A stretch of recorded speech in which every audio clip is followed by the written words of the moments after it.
Selamat pagi, sahabat pembelajar. Kita berjumpa kembali di seminar online yang diselenggarakan oleh Indonesia Belajar. Indonesia Belajar adalah sebuah media untuk belajar yang berisi motivasi, inspirasi, dan pengetahuan dari para narasumber terbaik. Hadir dalam platform mobile aplikasi yang bisa di-download di Google Play Store dan Apple App Store.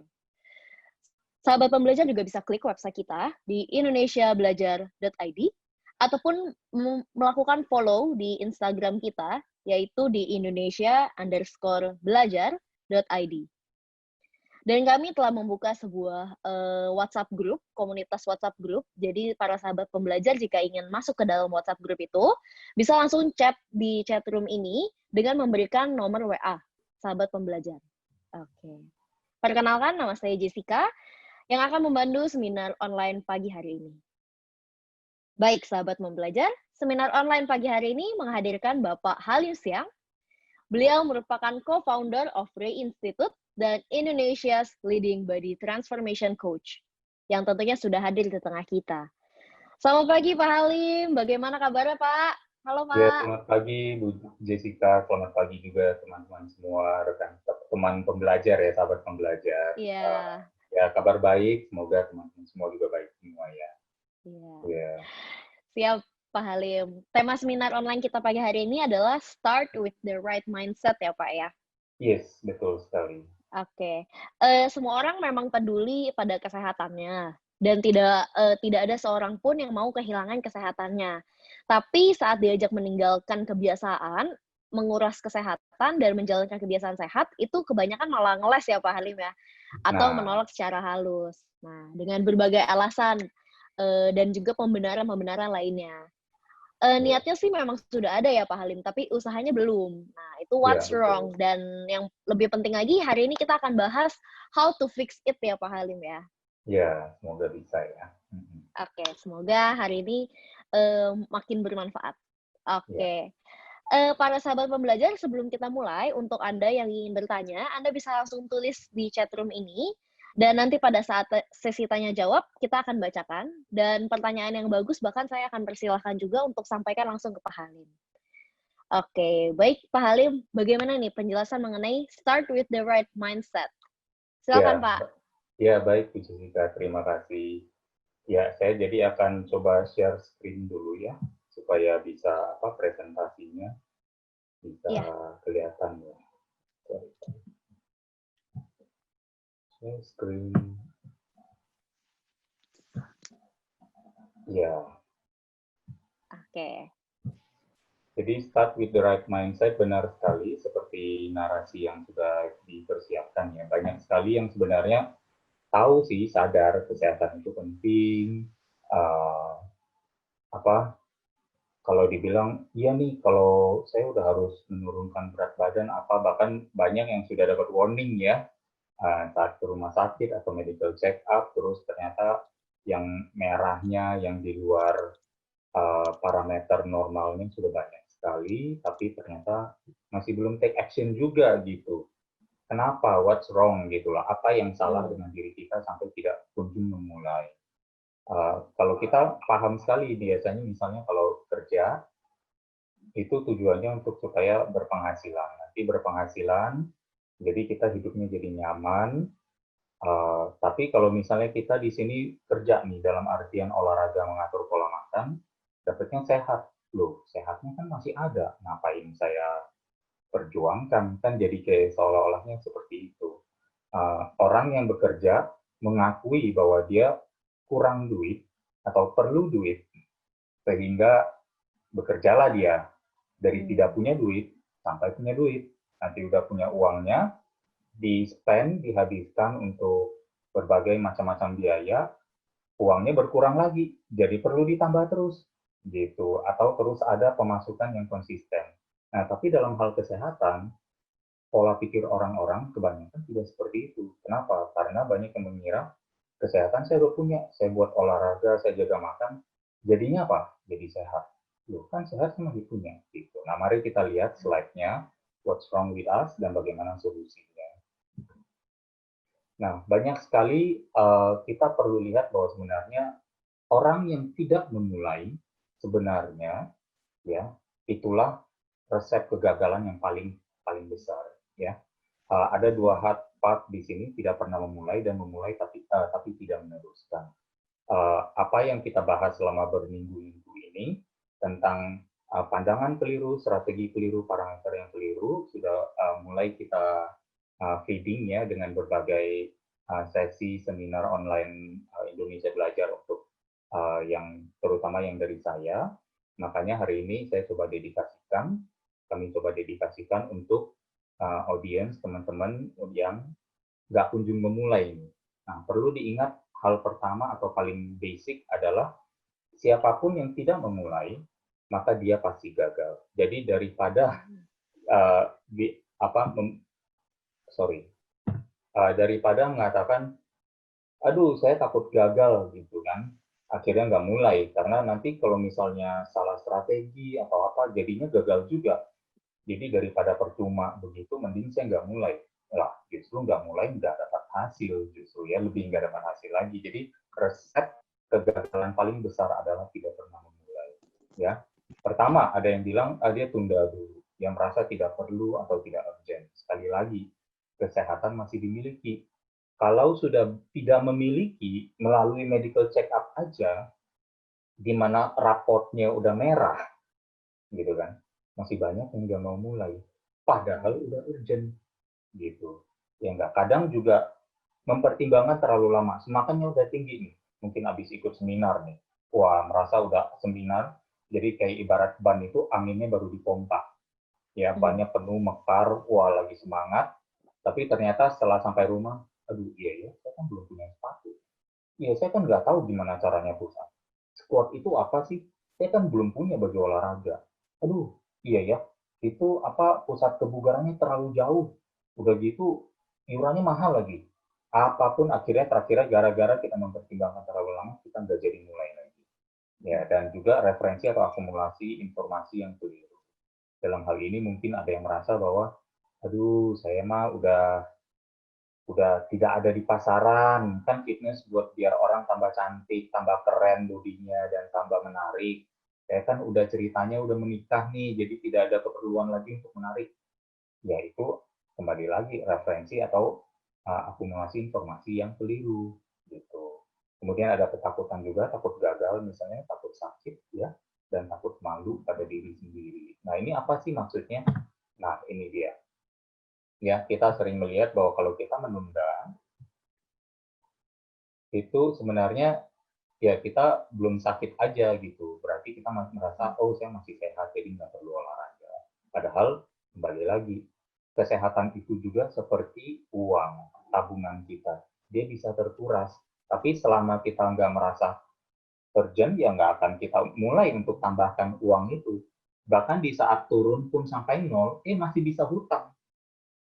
Karena masih hutang, jadi akhirnya nggak kunjung mau menabung gitu. Jadi hutang sana, hutang sini. Nah itu translation-nya kalau misalnya kita geser dari keuangan ke kesehatan, yaitu apa? Udah nggak peduli kesehatannya, mungkin peduli, tapi nggak pernah take action, sampai tabungan kesehatannya sudah turun, dia mulai menabung kesakitan. Menumpuk kesakitannya, menumpuk apa namanya, hutang, ya, hutang sehatnya. Gitu. Mempertimbangkan terlalu lama, atau bahkan, ya ini juga ya, saya itu hanya untuk anak muda, saya kan udah nggak perlu keren-keren lagi, ya. Nanti melakukannya malah capek, capek juga sia-sia, karena takut sia-sia, sia-sia beneran gitu jadinya. Takut sakit, takut menderita, takut nggak enjoy, ya. Mana ada orang tahan lama yang melakukan ini. Pegelnya masa setiap hari habis olahraga saya mesti sepegel ini, padahal nggak seperti itu. Referensi yang terbatas, kita berarti apa? Mengambil kesimpulan, balik lagi. Kalau badan sakit-sakitan, seperti itu terus-menerus, bagaimana mungkin ada orang betah seperti saya, seperti Mas Adi, atau seperti teman-teman lain, yang mau melakukannya day after day after day sampai puluhan tahun? Apakah kita orang gila untuk mau merasakan sakit seperti hari pertama? Ataukah there's something di luar itu, beyond the pain? Yang artinya apa? ada something di yang namanya kemampuan diri untuk beradaptasi. Kita bisa meningkatkan yang namanya pain threshold. Jadi ambang sakit kita, persepsi sakit kita di otak bisa meningkat menjadi lebih kuat lagi sehingga pegel yang seperti dulu lama-lama tidak sepegel hari pertama gitu. Nah itu yang perlu dicadari. Kadang karena referensi yang terbatas dan tidak pernah been there before, nggak akan percaya bahwa ada dunia baru di sana. Gitu. Dan kemudian ya mungkin takut malu pada diri sendiri. Malu ya untuk mengetahui seberapa lemah tubuhnya. Saya pernah membahas ini sedikit. Tahun demi tahun mungkin keuangan kita lebih bagus, kendaraan kita lebih bagus, tas kita lebih bagus, baju kita lebih bagus, ya rumah lebih bagus, standar kehidupan lebih tinggi, tapi begitu push up, saya tidak sebagus dulu. Saya tidak sehebat diri saya 5 tahun yang lalu. Saya tidak sebaik diri saya 10-15 tahun yang lalu. Nah, inilah yang sebenarnya akhirnya males untuk ketemu nih, malu sama diri sendiri. Setelah sekian aspek dari kehidupannya meningkat terus lebih baik dari dirinya yang sebelumnya, ternyata dari segi fisik dia tidak lebih baik, bahkan lebih buruk dari sebelumnya. Itu rasa malu yang sebenarnya mungkin menghambat orang untuk pernah mau memulai. Karena begitu tahu dia push up-nya cuma bisa 3 kali, dulunya waktu di SMA, waktu kuliah bisa 15 kali, alangkah malunya, kan gitu. Nah, ini kemudian ada permainan kegagalan juga ya, yang selalu dimainkan. Blame game, justify game, dan complain game. Kita selalu menyalahkan orang lain kalau misalnya kita gagal. Padahal nggak mulai, nggak mau mulai kan gimana ceritanya mau menyalahkan orang lain gitu ya, menyalahkan diri sendiri untuk nggak mulai dulu. Tapi yang dimulai tanpa memulai tapi udah menyalahkan terutama apa? Kepada orang tua. Loh kok bisa? Iya disalahkan genetiknya, keturunannya. Saya nggak bisa kurus karena apa? Keturunan gitu. Ada mindset block di sini dan merasa bahwa karena orang tuanya gemuk, kakek neneknya gemuk, sehingga akhirnya dirinya juga gemuk keturunan. Padahal sebenarnya akumulasi lemak itu sebagai anak-anak pasti hanya bisa menerima makanan dari orang tuanya. Apa yang disediakan orang tua itu yang dimakan anak-anaknya. Jadi yang sebenarnya terjadi adalah kesukaan makanan orang tua diwariskan kepada anaknya, sehingga yang diwariskan itu adalah gaya hidupnya, habitual genetics, bukan DNA genetik. Gitu. Hanya kebetulan hasilnya sama. Tapi yang pertama udah disalahkan orang tuanya dulu nih. Saya dapatnya dari genetik nih, gitu ya. Kemudian semua orang salah deh. Oh saya nggak bisa kurus. Kenapa? Karena kalau saya untuk bisa tahan berat badan saya harus pakai merokok. Karena kalau saya berhenti merokok berat badan saya naik. Ya kan? Semua orang juga ada justify pembenaran lagi misalnya. Oh iya istri saya sih dia kalau masak sukanya masak begituan. Jadi akhirnya kalau saya nggak makan nanti nggak enak saya dimarahin. Boros lagi saya masih cari makan di luar. Tapi kalau misalnya saya makan, saya ini jadi gendut, gitu. Menyalahkan istri.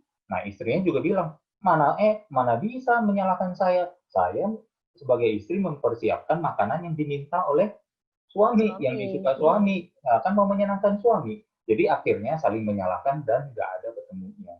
Terakhirnya, menang dalam perdebatan. Menyalahkan orang lain dan merasa diri sendiri paling benar dengan kebenaran. Blame game, justify game. Terakhirnya apa? Kalah, menang dalam debat, kalah dalam kesehatan. Akhirnya komplain, kenapa ya saya gendut, kenapa ya saya ini, ya, mengapa ya nasib saya seperti ini, saya kenapa media turun, kenapa ya saya jalan 100 meter aja udah terengah-engah. Apapun akhirnya kita masuk dalam lingkaran kegagalan itu. Ya, ini yang namanya excuses. Misalnya contoh, saya nggak punya waktu olahraga, berarti sebenarnya olahraga tidak cukup penting untuk diluangkan. Kalau sehat cukup penting, pasti ada waktu untuk meluangkan. Ya. Tapi saya sudah tua, sendi-sendi saya sudah sakit, banyak pengobatan, ya gimana mau mulai? Yaitu dia, ini sebenarnya akibat dari sejak muda dulu waktu diajak nggak mau, gitu. Jadi begitu pas mau mulai kondisinya udah dari titik start yang lebih rendah, gitu. Nah ini adalah contoh. Berolahraga itu sebenarnya ini ceritanya sesi biru untuk berolahraga ya. Misalnya kita bangun jam 5, ada yang bikin jam 4, 4.30 untuk sholat maghrib, sholat subuh ya.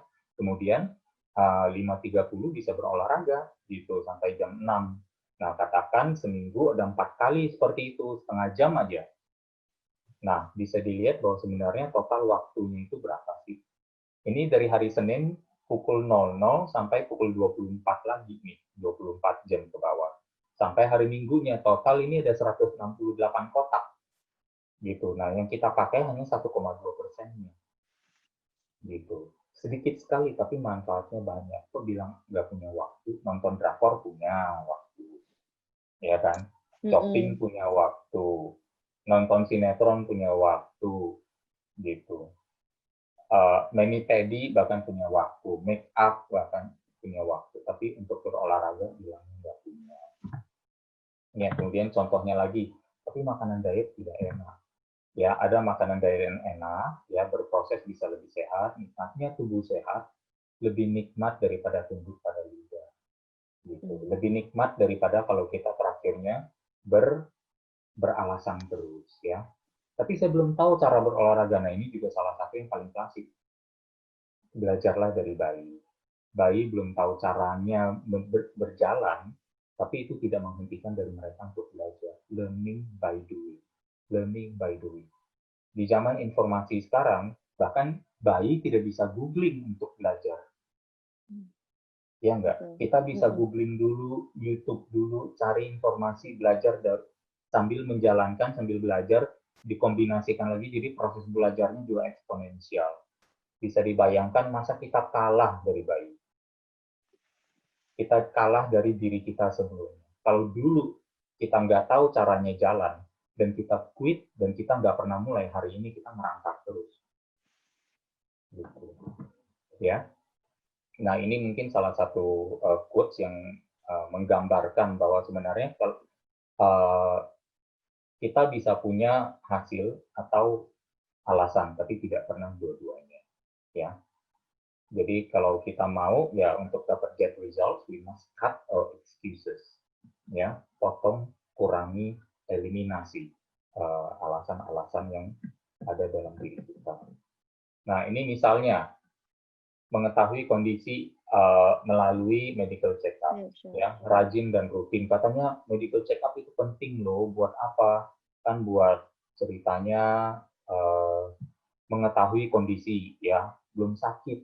Wah, masih sehat dong, angkanya biru semua. Nanti aja kalau udah sakit baru mau olahraga. Apakah begitu? Gitu loh. Ya. Karena apa? Medical check-up itu esensinya adalah mencari what's wrong with your body, mencari kesalahan pada tubuh sendiri, ya. Baru kemudian nanti setelah tahu cara kesalahan di tubuhnya, apa yang dilakukan? Mengobati penyakit yang tidak ada sembuhnya.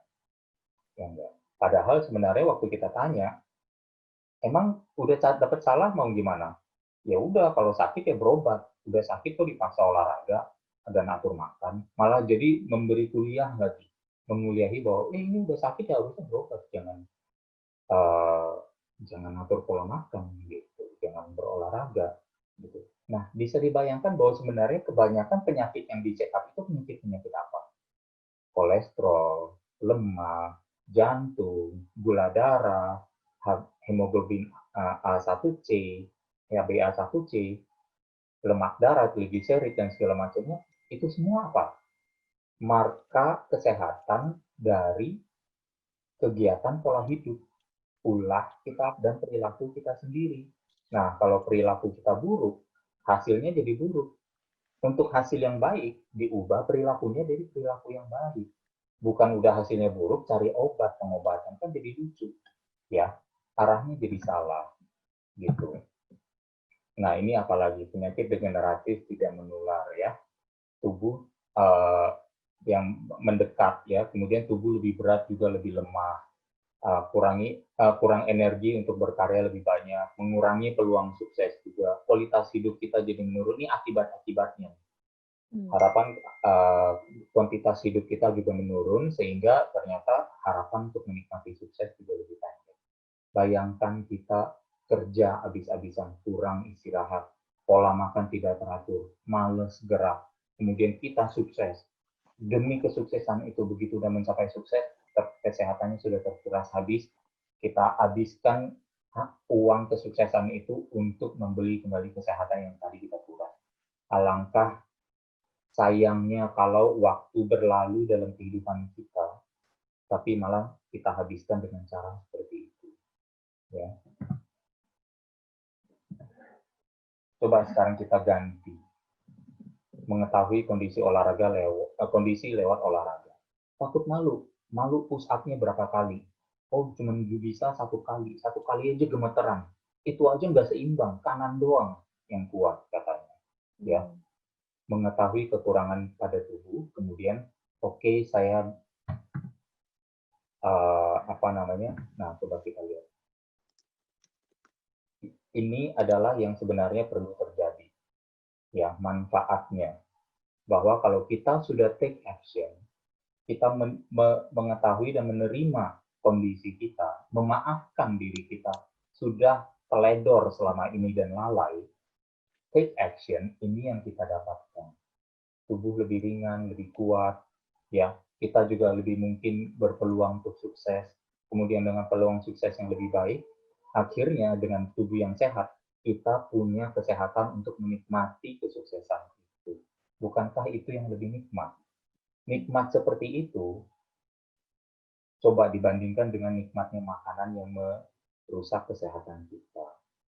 Kita coba pikir kembali aja ke sana, ya. Saatnya kita putar balik ke keadaan itu. Jadi kita juga ada nih memutar kembali. Tadi kan pusaran 3 hal ya yang membuat kita gagal, kita putar jadi keberhasilan. Yaitu apa? Responsibility yang pertama, ya. Berasal dari kata response and ability, yaitu kemampuan kita untuk merespons kejadian yang ada di sekitar kita.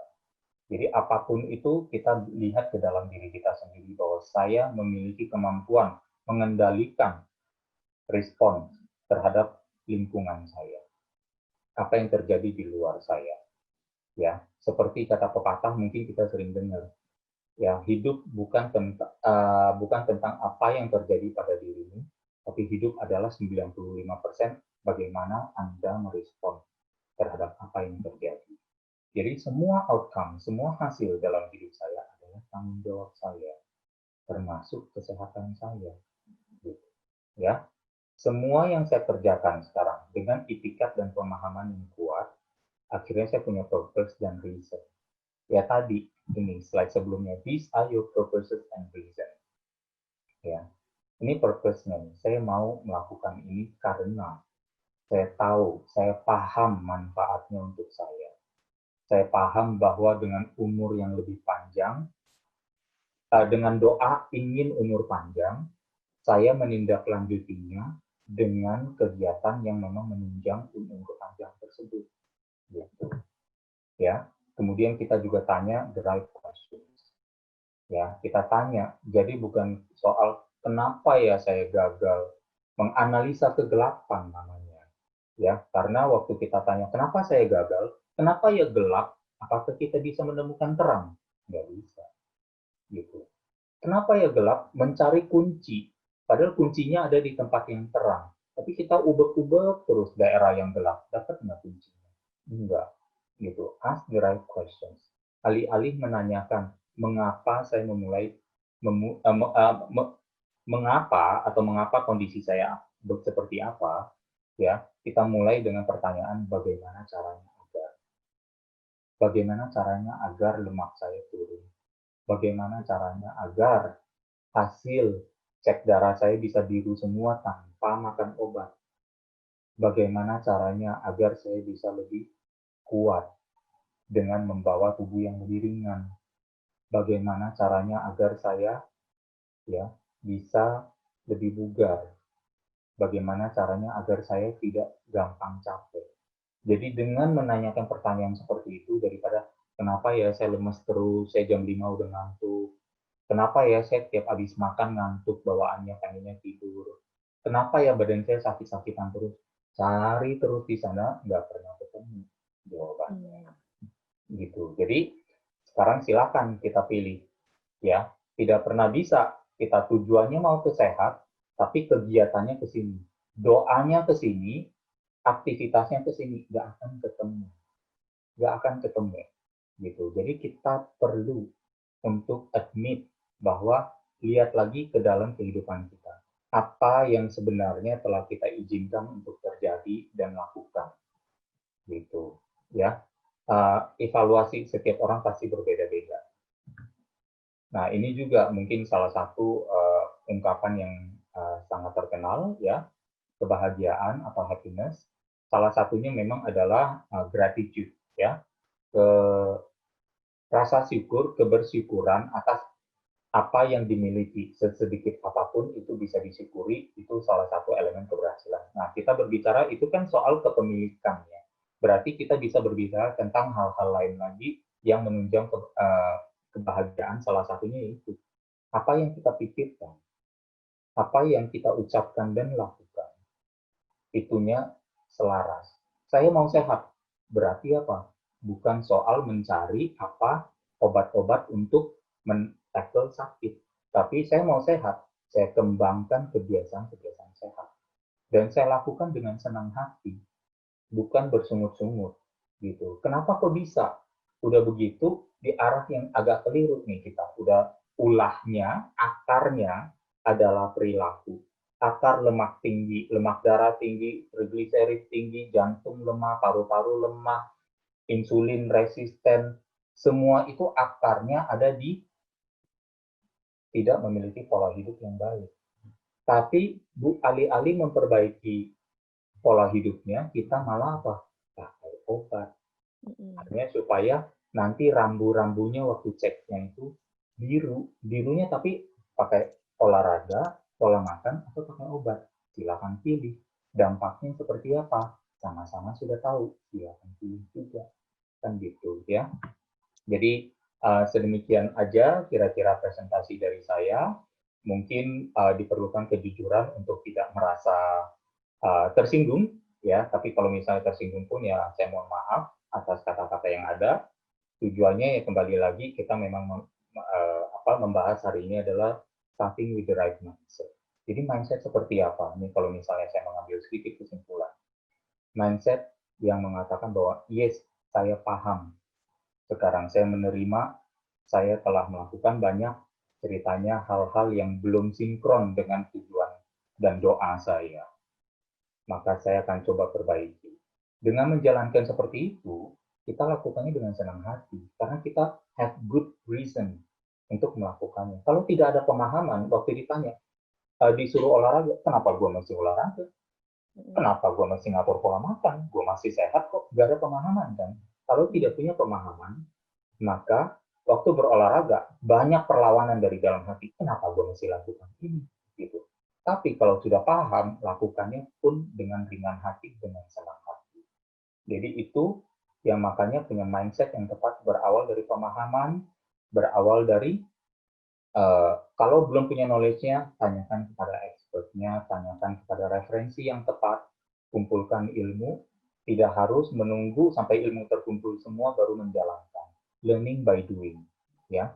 Kemudian ya tentunya beradaptasi. Percayalah bahwa you have a really amazing divinity in you, ya. Satu kemuliaan diri yang bagus sekali yang sudah diberikan oleh Yang Kuasa saat kita dilahirkan, yaitu apa? Kemampuan untuk beradaptasi. Jadi kalau kita menggabungkan semua itu dan kita take action today, starting dari bahkan hari ini, misalnya melakukan push up, target aja saya mau setiap hari melakukan push up 10 kali. Nah, kebetulan saya dengan teman-teman saya di aplikasi lain melakukan 21 day push up challenge. Setiap hari push up-nya 100 kali. Dicicil boleh 10 kali 10, 20 kali 5, berapapun.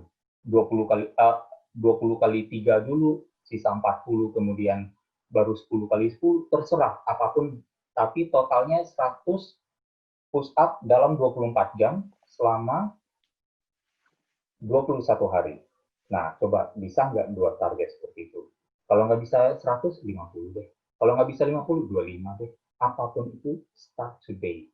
Ya, mulai dengan pemahaman. Semoga bermanfaat adanya dan dijalankan. Sekali lagi, ini untuk kickstart supaya bukan aja kita belajar, Indonesia belajar, tapi juga Indonesia bergiat. Terima kasih.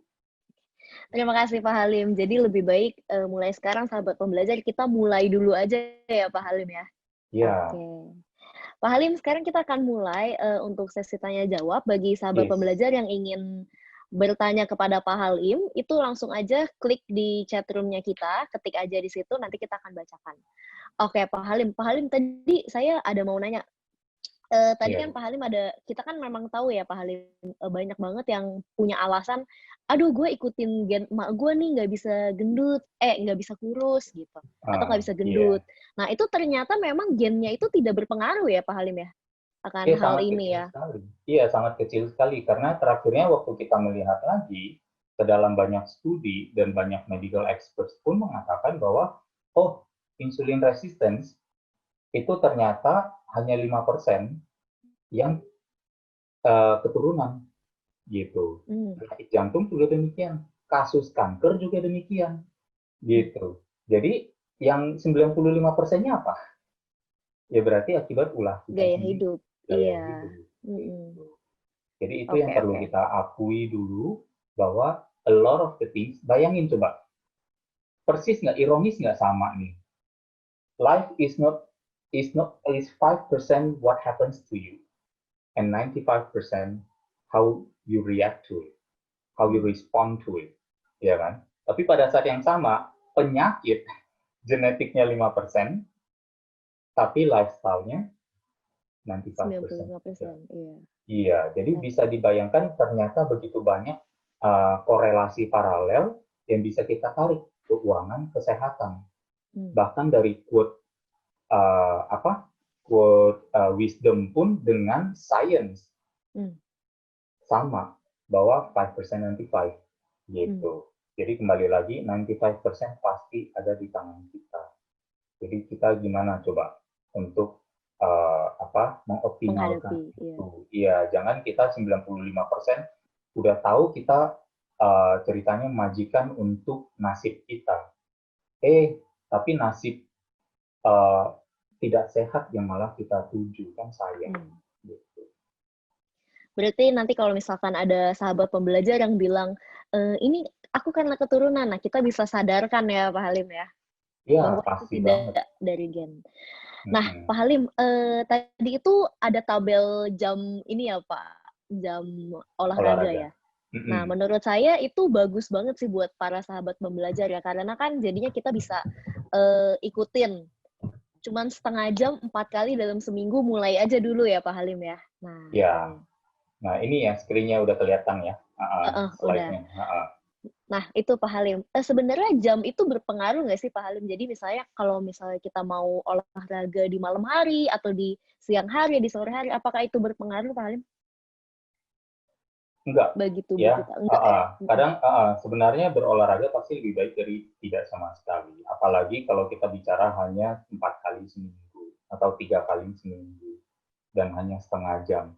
Banyak dari kita kalau memang merasa bahwa pagi mau ceritanya nih, kan itu soal pemaknaan ya, bagaimana kita memaknai sesuatu. Misalnya kalau kita mau olahraga pagi dengan bilang, oh ya, I start the day by conquering myself. Kan kita sering mengatakan bahwa mengalahkan diri sendiri itu adalah satu accomplishment terbesar kan. Yes. Betul. Sukses terbesar adalah mengalahkan diri sendiri dan menjadi lebih baik dari diri kita sebelumnya. Dengan pemahaman seperti itu kita bilang, oke, saya mau memulai hari saya dengan menaklukkan diri saya, dengan keberhasilan menaklukkan diri saya. Boleh nggak? Boleh banget. Jadi olahraga pagi jadi bagus nggak? Bagus. Terus kemudian olahraga malam, bagus nggak? Bagus. Kemudian kita bilang lagi, aduh iya ya, habis pulang kerja capek. Tapi kita tahu bahwa tadi kita makan, kita punya energi. Pagi makan pagi, ada snack makan siang, ada Hmm. snack lagi makan malam. Sekarang Iya. setelah makan malam, aduh pengennya sih istirahat ya. Godaan untuk istirahat tuh besar sekali. Kembali lagi saya menaklukkan diri saya. Di Hmm. akhir hari pun saya bisa menaklukkan diri saya. Dan saya juga berpikir, oh iya, kan saya udah punya cukup energi, saya udah makan 3 kali, 2 kali, masa nggak ada energi, capek Hmm. mungkin di mental, tapi otot saya belum capek, Bisa saya mau tadi. push lagi, masih bisa, gitu. Jadi apapun itu bisa.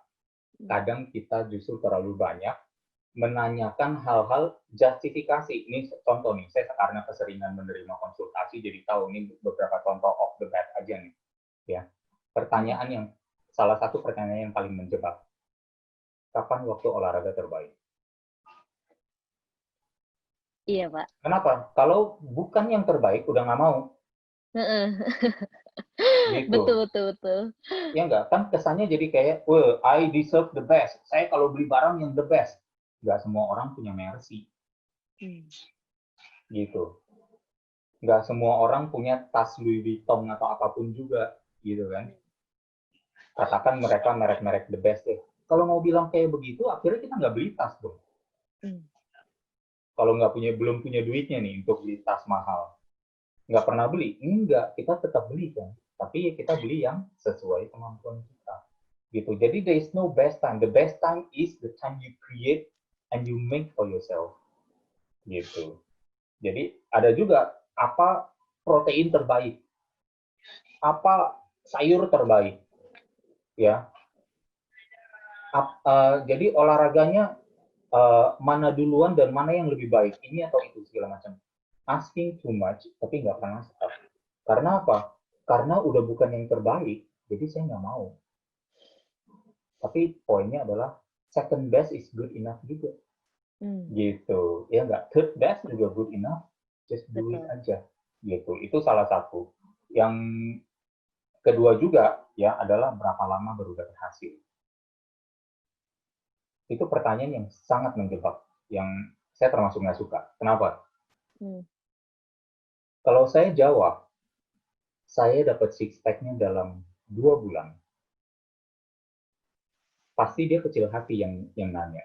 Ya jelas, kamu kan udah berilmu, kamu kan ilmunya udah banyak, kamu kan Hmm. akses ke fitness centernya banyak, kamu kan bisa cukup punya duit untuk makan makanan organik yang sehat dan segala macam, makanya six pack kamu bisa 2 bulan. Akhirnya dia jadi mau mau melakukan, Enggak. nggak mau. Biasanya enggak ya, Pak? Hmm.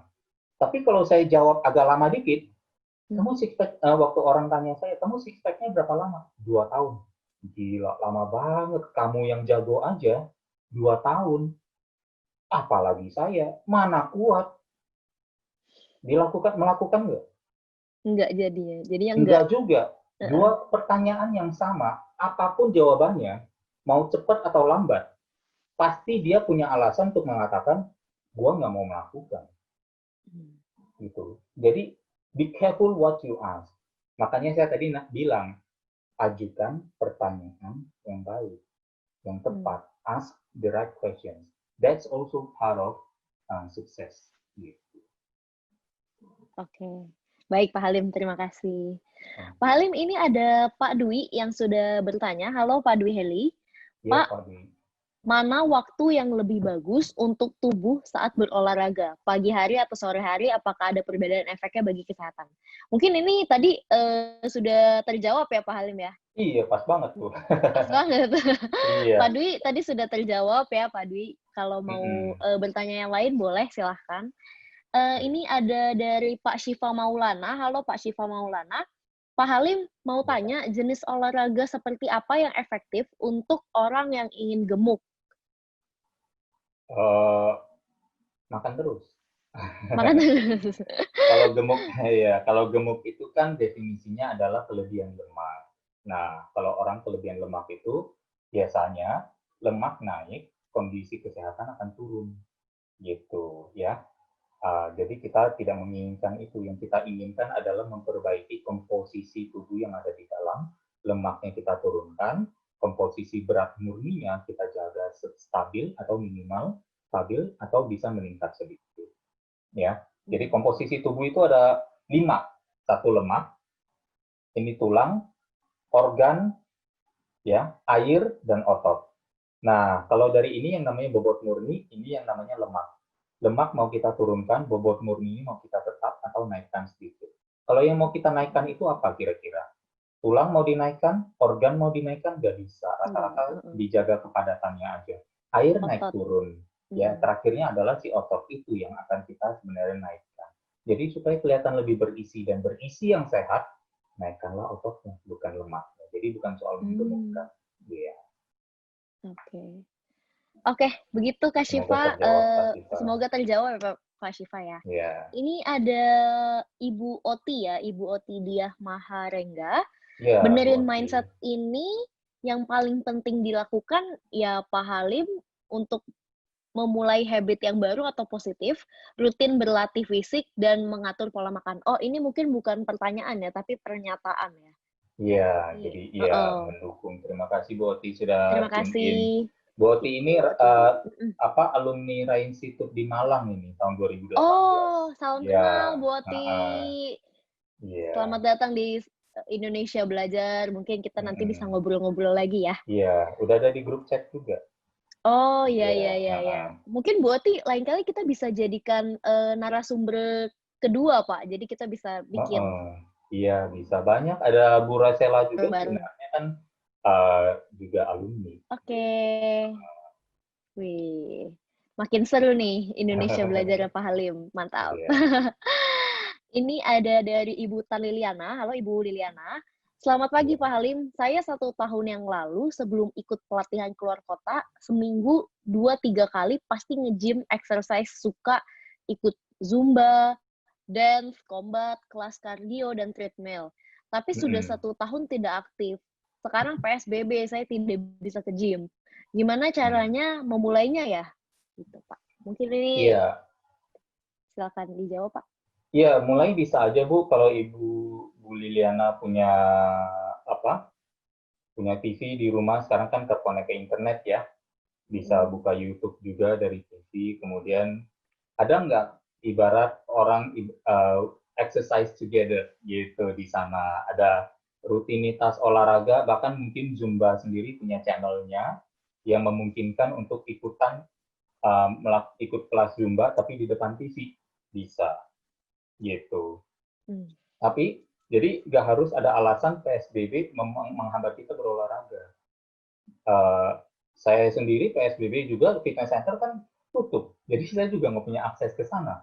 Apa yang saya lakukan? Saya cari cara untuk push up, untuk olahraga di rumah, pakai berat badan saya sendiri. Bahkan mungkin lewat misalnya online shop ya, lewat online shop yang marketplace, saya beli alat-alat olahraga, saya perlengkapkan lagi supaya bagaimana olahraga di rumah. Ya itu akhirnya bisa saya wujudkan juga berolahraga. Bahkan bukannya takabur ya, saya melakukan refleksi ke belakang bahwa ternyata hari ini kondisi fisik saya bahkan jauh lebih bagus daripada sebelum PSBB ini dimulai gitu. Padahal resource saya, sumber daya saya semakin berkurang, terutama dalam hal fasilitas olahraga. Jadi bukan alasan. Kita bisa become resourceful.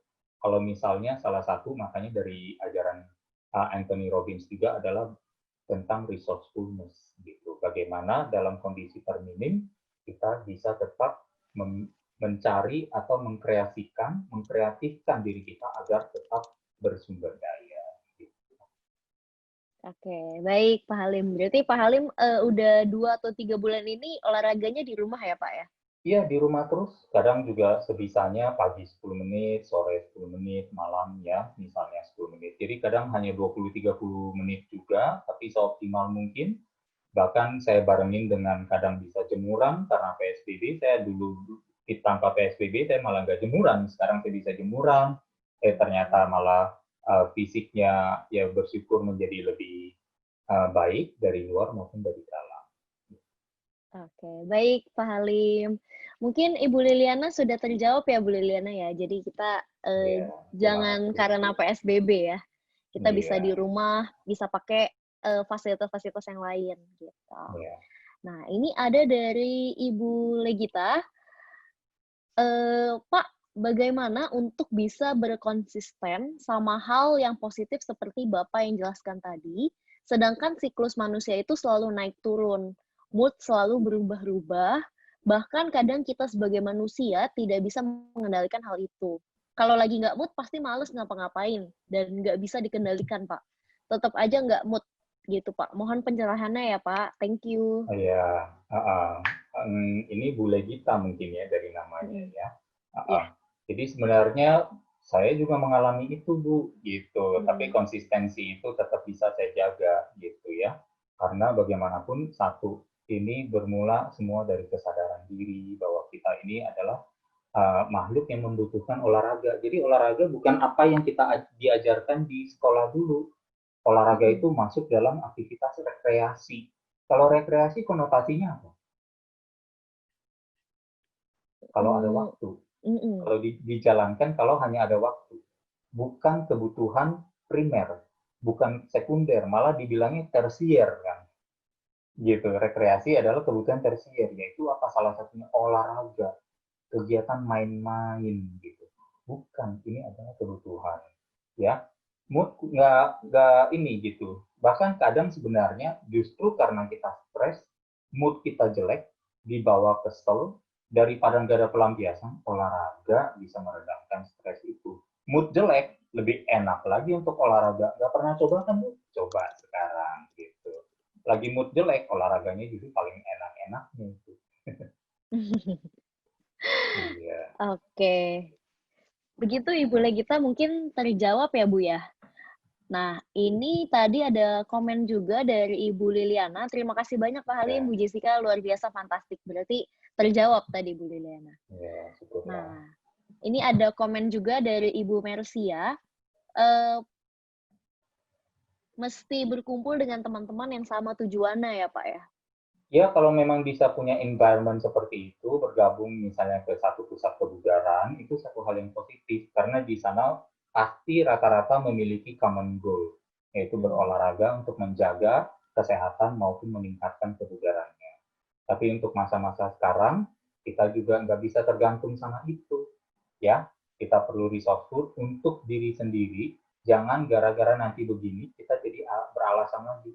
Gue nggak ada temen untuk senam bareng gitu ya enggak kadang suka begitu tuh saya nggak ada temen untuk main untuk apa jadi nggak males atau apalagi bergantung pada temen nunggu dijemput untuk olahraga karena dia punya mobil saya nggak punya dia mau jemput saya tiap hari kalau dia nggak olahraga berarti saya nggak dijemput saya nggak olahraga dong nggak bisa tergantunglah pada diri sendiri hanya secara kebetulan memiliki support system yang bagus, menambah support system itu sah-sah saja. Yaitu apa? Berkumpul dengan teman-teman yang memiliki common goal. Itu bisa, boleh. Ya, jadi untuk bertukar informasi, untuk menularkan semangat, itu bagus sekali. Ya, berinteraksi dengan yang ibarat frekuensi energinya sama. Itu fine, bagus. Tapi when it comes down to the most basic thing, you can survive on your own. Nah, itu yang penting. Oke. Jadi, walau kita bagus buat sama-sama satu goal dengan grup lain, tapi kita bisa sendiri ya Pak Halim ya, bahwa kita harus sadari bahwa kita itu bisa sendiri, kita bisa melewati ini sendiri. Nah, Pak Halim, berarti kita itu sebenarnya harus memaksa diri kita untuk kita berolahraga ya Pak Halim ya? Di awalnya mungkin iya memaksa diri ya, karena yaitu mungkin pemahamannya masih belum dapat, masih merasa kalau pemaksaan itu kan berarti ada unsur perlawanan hati gitu. Tapi kalau misalnya kita bilang, oke, saya udah maafkan diri saya bersedia mengetahui diri saya push up cuma bisa 2 kali, dan saya akan menerima itu. Ya enggak, tapi saya tahu ini bagus buat saya, maka tidak ada alasan untuk saya untuk tidak melakukan. Kita punya kesadaran untuk bersikat gigi setiap hari. Demi gigi kita bersih, sehat, nafas segar. Kita mengerti manfaat sikat gigi. Makanya kita nggak pernah bersungut-sungut. Ada yang suka di sini bersungut-sungut, disuruh mandi, bersikat gigi. Nggak ada. Rata-rata pasti ya. Rata-rata pasti konsisten kan? Gitu. Kenapa konsisten? kenapa rajin? Padahal nggak ada award-nya loh. Ada nggak rekor muri orang paling rajin sikat gigi sejak dulu? Konsisten pagi siang sore, misalnya 2 sampai 3 kali sehari selama 30 tahun. Luar biasa. Nggak ada. Nggak ada. Tapi itu dijalankan kan dengan Iya. senang hati kan. Kenapa? Betul. Karena kita Mindset. sadar manfaat, karena kita paham manfaat dari sikat gigi. Gigi bersih, nafas segar, dan kita terhindar dari kerusakan gigi. Nah, sehingga kita bisa menikmati, mengunyah makanan, dan menjadi enak. Kalau nggak punya gigi, mengunyah makanan itu nggak enak. Gitu. Kalau nggak percaya, tanya nenek yang giginya tinggal 2. Gitu, ya kan? Nah, pemahaman seperti ini yang kita bawa juga ke dalam kegiatan olahraga, mengatur pola makan, dan bahkan istirahat. Ya, saya dulu nakal sekali dalam arti apa? Saya merasa tidur itu membuat kita tidak hidup. Karena apa? Tidur itu kan tidak produktif. Karena kan tidur itu kan identiknya dengan malas waktu itu, saking motivasi saya ketinggian. Saya mengidentikan tidur dengan kemalasan. Sehingga buat saya, being awake, selalu terbangun dan bisa melakukan hal jadi produktif. Jadi buat saya dulu, saya anti tidur. Makanya waktu tidur saya pendek. Sekarang saya menyadari bahwa ternyata tidur manfaatnya luar biasa. Bahkan untuk daya tahan tubuh saya, untuk usia harapan hidup yang lebih panjang, untuk memori saya. Sekarang saya rajin tidur juga, konsisten. Gitu.